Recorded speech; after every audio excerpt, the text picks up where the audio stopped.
Hello everyone, তো আজকেও ready হয়ে গেছি। আর আমি নামের দিন দুপুরবেলা যে ড্রেসটা পরেছিলাম ওই ড্রেসটাই আবার পরে নিলাম, যেহেতু আর একটা ড্রেস আমি এনেছিলাম সেটা আর ভাঙি। আর এদিকে ইনি নেবে ফোন আর আমি ফোন দিচ্ছিলাম না, আমি ভিডিও বানাচ্ছিলাম। তো আমার কাছে ফোন যেহেতু পাইনি ওই জন্য রাগ করে বসে আছে। আর ওকে ভালো মানে একটু ভালো মুখ দিয়ে ডাকলো আবার ঠিক হয়ে যায়।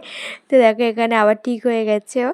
তো এই মজা করছিলাম। তো তারপরে আমরা চলে গেলাম ওখানটায়। তো ওখানে গিয়ে সবার প্রথমে আমরা ফুচকা খেলাম আর তারপর দিদি একটা স্যান্ডউইচ নিয়েছিল, তো সেটা নিয়ে আমরা চলে গেলাম ওই গানের ওখানটায় বসবো বলে আর গানও শুনবো, যেহেতু আমরা অনেক তাড়াতাড়ি এসেছি। প্রায় ছটা নয় 5:30টার মধ্যে আমরা ওখানে চলে গেছিলাম। তো ওখানে গিয়ে বসেছিলাম, গান টান শুনছিলাম আর আমি ফোন দেখছিলাম একটু একটু।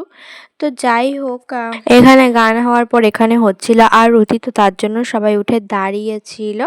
তো এখানে আমিও দাঁড়িয়েছিলাম আর খানিকক্ষণ পর এত পা ব্যথা করছে যে আমিও বসে পড়েছিলাম। তো যাই হোক, তারপরে আমরা চলে এসেছিলাম এই সাইডে, যেহেতু ওখানে অনেকক্ষণ ধরে দাঁড়িয়েছিলাম বসেছিলাম।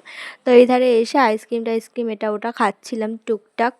তো খাওয়া দাওয়ার পরে আমরা ওখানে গিয়ে দাঁড়াই, আর যেহেতু এবার মালসা ভাঙবে তো ওইটা হওয়ার পরে খেতে দেবে। তো ওখানে অনেকক্ষণ দাঁড়িয়ে ঘুরলাম।